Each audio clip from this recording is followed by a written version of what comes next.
Hello, everyone, and welcome to another Baxter Student Ambassador Program webinar of our 2022 season. My name is Dan McDonald, Sales and Marketing Development Associate with Baxter Media, and I'm here with Genelle Seridon, one of our student finalists from Humber College. Now, just before we get into things, I'd like to give an enthusiastic shout out to our program sponsors this year. We have Manulife, Propel, powered by Tourism HR Canada, ACTA, the Association of Canadian Travel Agencies, TIO, the Tourism Industry Association of Ontario, and SCAL Canada. Thank you for helping to make BSAP a continued success. I'd also like to let everyone know that at the end of this webinar, you'll have the chance to submit a question or two to our finalist. To do so, please type them into the Q&A section of the public chat box, which will be towards the right-hand side of your screen. And without further ado, I will now hand things over to Genelle Seridon. Welcome, Genelle. Thanks for being here. Yep. Thank you, Dan, for that wonderful introduction. Let me just share my screen real quick. Okay. So good afternoon, everyone. I hope we're all doing fantastic today. I would first like to thank all of the panelists for taking time from their day to be here for my presentation, as well as our sponsors at Baxter Media for giving students like myself this incredible opportunity. As Dan had mentioned, my name is Genelle Seridon, and I am from the Tourism Travel Services Management program at Humber College. And today, my webinar will be focused on selling South Korea, but more specifically, the city Seoul as a destination. Now, for this webinar, I will begin with a general overview of South Korea and Seoul.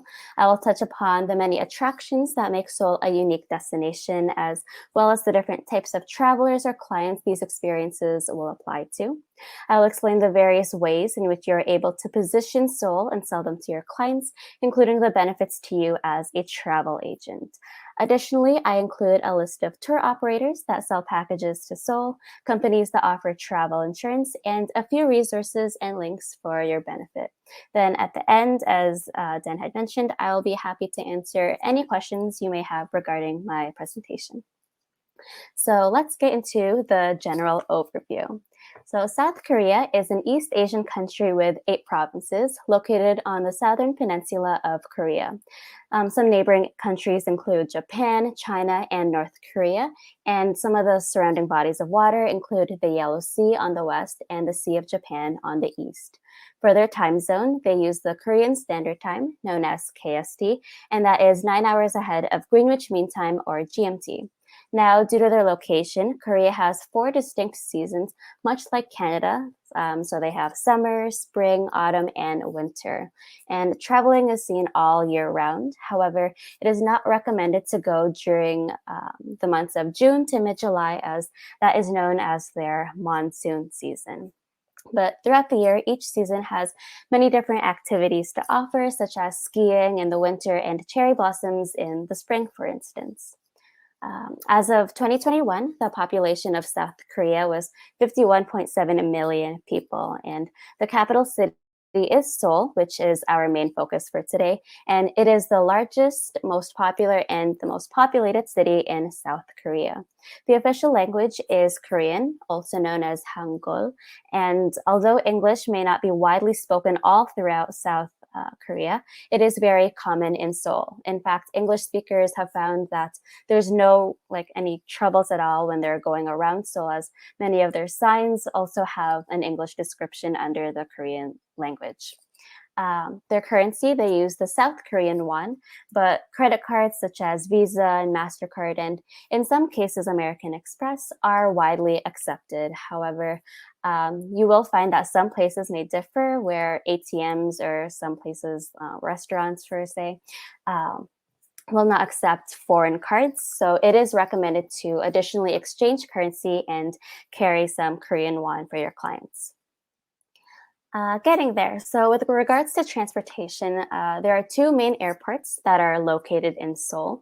The primary airport is the Incheon International Airport, so the ICN, which is the largest and main airport serving Seoul. This acts as a hub for over 80 local and international airlines, such as Korean Air, Cathay Pacific, Asiana Airlines, Thai Airways, Emirates, and many more. Additionally, the second airport is Gimpo International Airport, which was the previous main airport in Seoul until 2001. But after the development of the Incheon International Airport, Gimpo Airport had then become more developed around domestic flights flying to destinations such as Busan, Jeju Island, and Daegu, and a few international flights to Tokyo, Osaka, Beijing, and a few more. Another possible way of getting there is by cruise. However, there are not too many destinations that have access to South Korea through cruises. A few destinations that are able to are through China, Japan, Singapore, and Australia. For cruises, there are 4 ports, the main one being in Busan and the other 3 in Sokchu, Jeju, and Incheon. However, even though there's not really access by rail or by road, and there is very little accessibility by sea, you will see that the main way of traveling is by air. For travel requirements, so the travel requirements include unexpired passport, or Korean electronic travel authorization. Additionally, with the implementation of COVID protocols, foreign travelers will need to provide proof of a negative PCR test within 48 hours of their departure. There is also no need for a visa for the first 180 days for Canadian travelers, but these requirements are constantly changing and are very dependent on several factors. So, for more information and to find what specific requirements may apply to your clients, you can visit travel.gc.ca. But overall, South Korea is a relatively safe country, and it is definitely a growing destination in terms of the number of tourists that are visiting.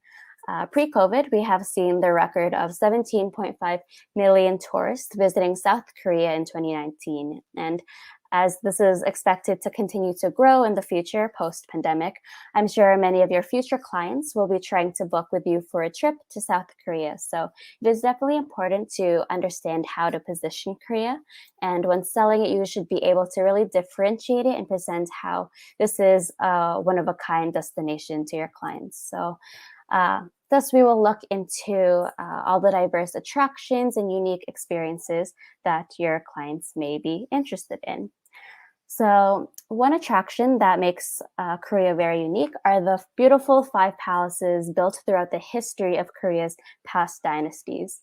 One of the palaces, being one of the most popular attractions in South Korea, is the Gyeongbokgung Palace, also known as the Grand Palace.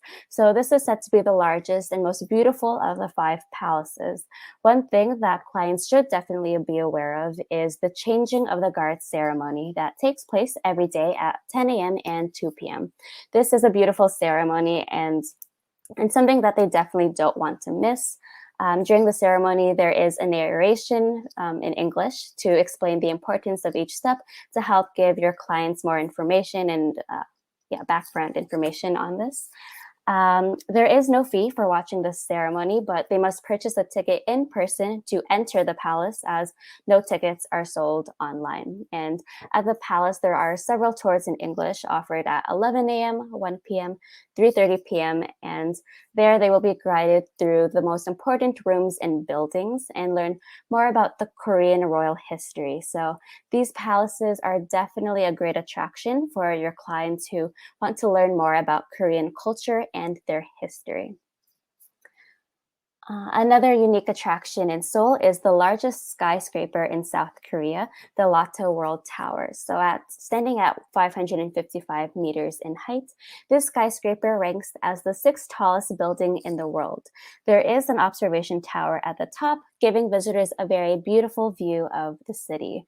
The best time to visit, I would recommend, is either at sunset or even at night, given all of the beautiful views as the city is completely lit up. And many tour operators have switched from the Seoul Tower to the Lotte World Tower, as it does provide a higher and more beautiful, breathtaking view of Seoul.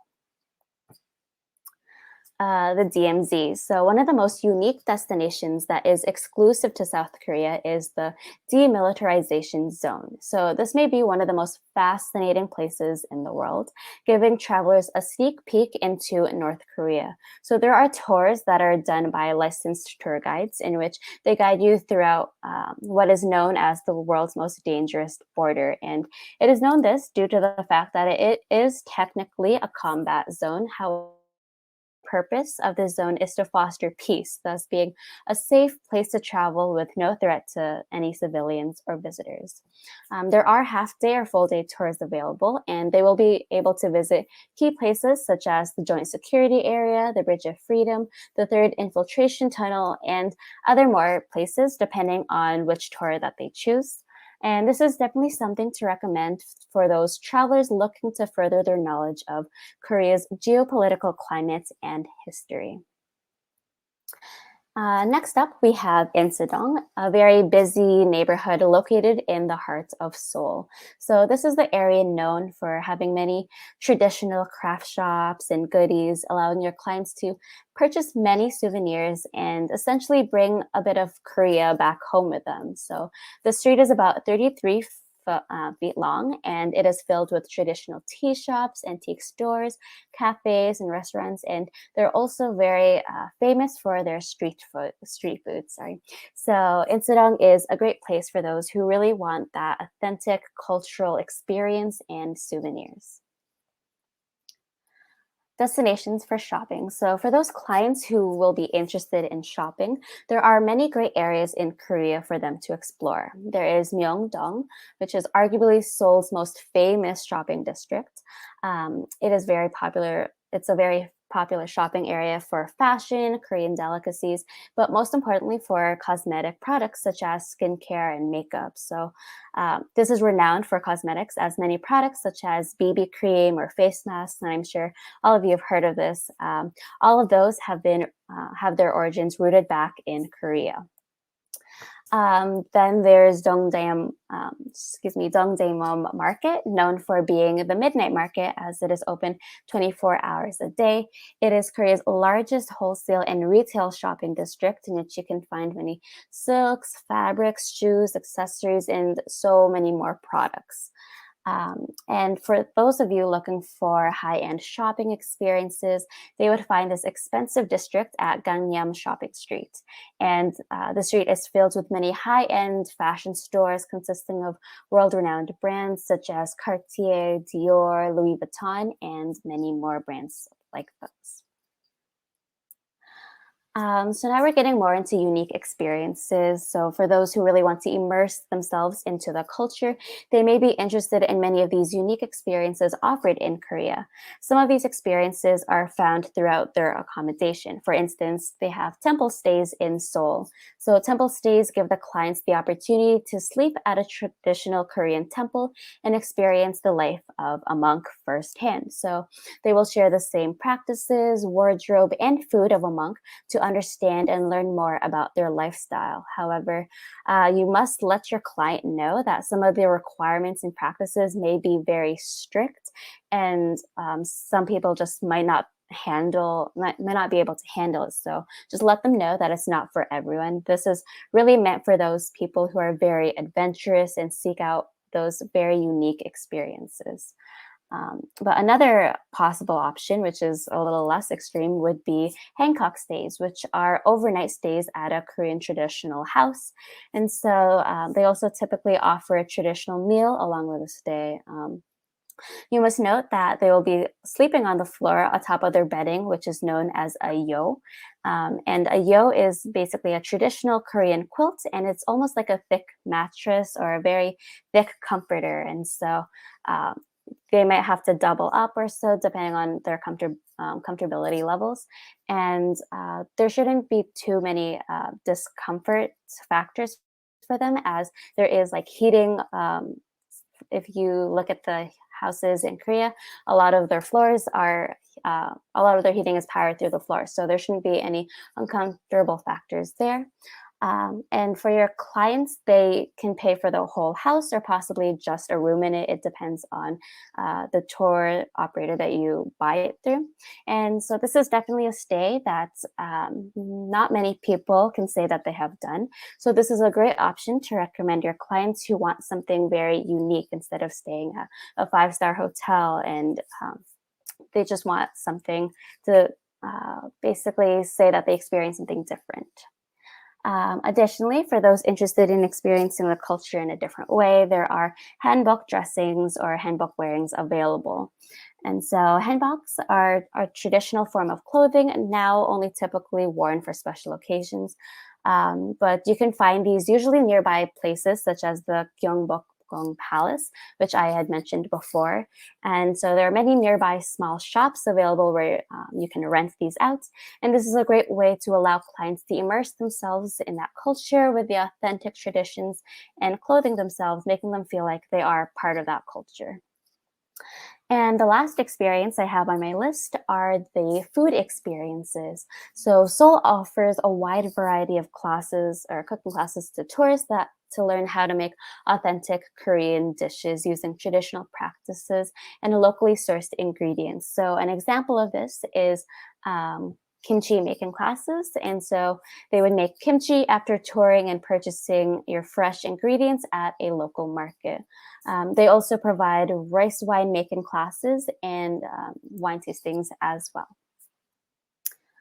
Now, getting into positioning and ways to sell Korea. One great way we can sell Korea is as a stopover destination. So, there are many flights from Canada or North America in general to certain destinations in Asia that do not always have direct flights. Thus, they would have to stop over at a hub airport somewhere along East Asia, and Korea is a perfect stop for that. If there is a client you have that is set on a trip to China, for example, you can recommend that they add an extra 2 to 3 days in Korea to get the most out of their trip.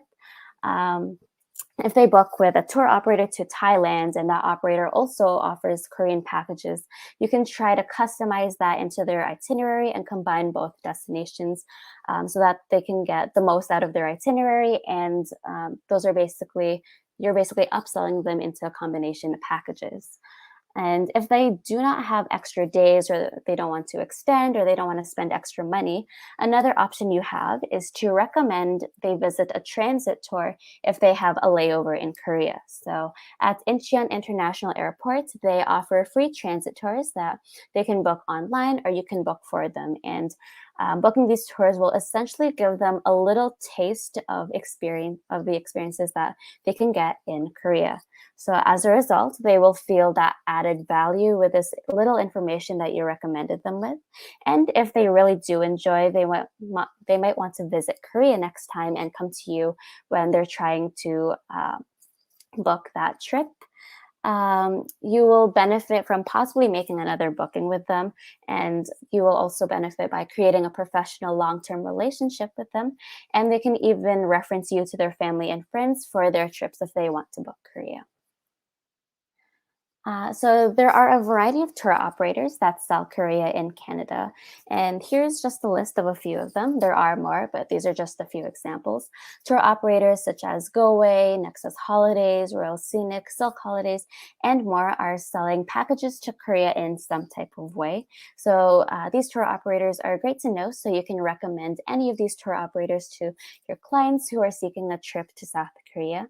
And many of these operators provide various packages for instance, they have small group packages, stopover packages, combination packages, cruise packages, etc. So there should definitely be at least one of them to meet the needs of your clients. Lastly, we have travel insurance. So, as a travel agent, especially under TICO laws and regulations, we are required to always offer our clients travel insurance. Now, travel insurance is so important because anything can happen when you're traveling and you can't always see what's going to happen. So, the insurance is there as a protection in order to prevent possible financial loss due to events that are sometimes completely out of your control, such as like flight cancellations, baggage loss, medical problems, illness or injuries, and many more situations like that. So, a few well known insurance companies you should look into include Manulife, Blue Cross, and Allianz Global Assistance. So, doing more in depth research about these companies will help you as a travel agent when informing your clients about travel insurance and the benefits and the importance of it. And lastly, here is a few resources for the travel agents to use. The first two links are for the Korean Tourism Organization and the Seoul Tourism Organization. So these are for learning more about the experiences and attractions in depth when needed. As well as I added the link for the travel.gc.ca website so you can help keep up with a change in travel advisory, entry requirements, and many more details like that. So, thank you all for listening to my presentation. I hope you enjoyed it and were able to learn a lot about Seoul and how to sell it. Thank you so much, Genelle. That was fantastic. Thank you. And so yeah, I'll open it up to questions now. So Laura Bowman from Baxter Media is asking.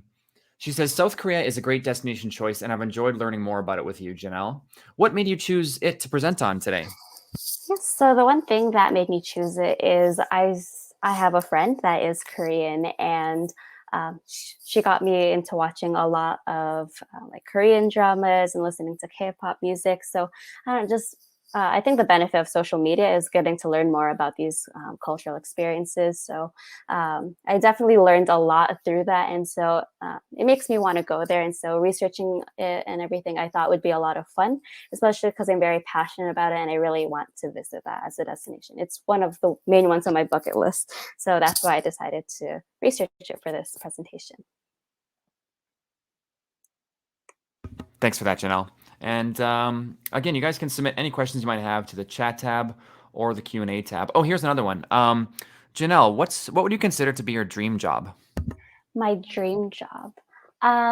So for my internship, I've been working at the airport, and I think it's just really fun. And I've always kind of seen myself traveling, and I just never knew really how to make it into a job. And so from my experience at the airports, I really do love working there. And I think one of my dream jobs is to work with an airline. I love the idea of just meeting everybody like from across the world, essentially, because they're flying from internationally or domestic transporters. So you get to meet so many different people, and it's just a very great experience meeting people, even if it's just like a small interaction. So yeah, I think one of my dream jobs is definitely working with an airline. Excellent. And Laura says, obviously the pandemic has been a hindrance to travel, but do you think that the Netflix sensation Squid Game has brought more international interest to Korea and Korean culture? Yes, I definitely think so. Being really familiar with Squid Game. So, as I said, like social media and everything like that, especially during the pandemic, I believe sparked a lot of interest about learning these destinations, especially being far, not being able to travel. I definitely think that it allowed more interest, and so many more people would have gotten the opportunity to really admire these cultures. And so I definitely think that it helped people want to travel more. So post pandemic, hopefully soon, I believe many more people would want to travel to Korea, learning a lot more about it during the pandemic. Thanks, Genelle. And we do have time for one more question here. Genelle, what would you consider to be the top tourist destination in Seoul? Or the Yeah. top tourist attraction in Seoul?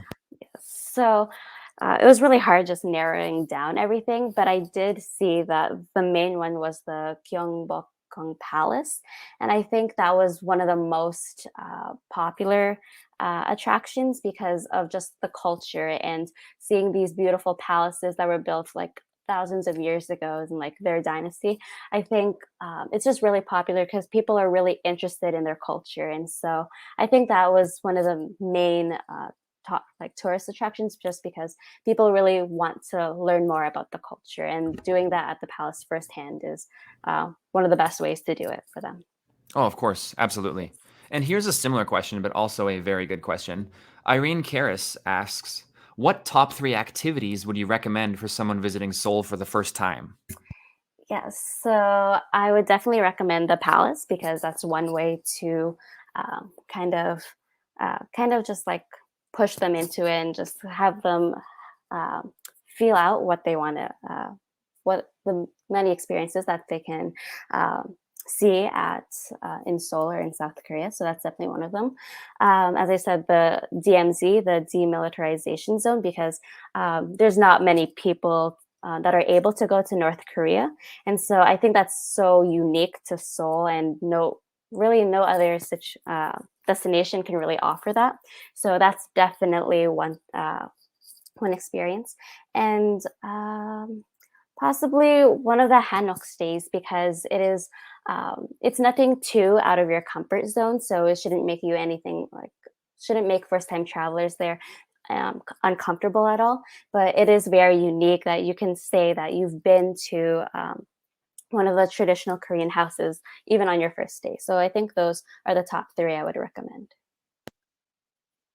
Great answer. Thank you. And I do believe that wraps up the submitted questions. But I would like to give a huge thank you to everyone that attended this webinar today. Thank you all so much for being here and for supporting the Baxter Student Ambassador Program during this 2022 season. And Genelle, thank you so much for your fantastic presentation. It was great having you here virtually with us today. Thank you so much for having me today. It's an honor. Yeah, congrats again. And we will be in touch with you over the next couple of weeks. Sounds good. I hope you have a wonderful day. You as well. Take care, everyone.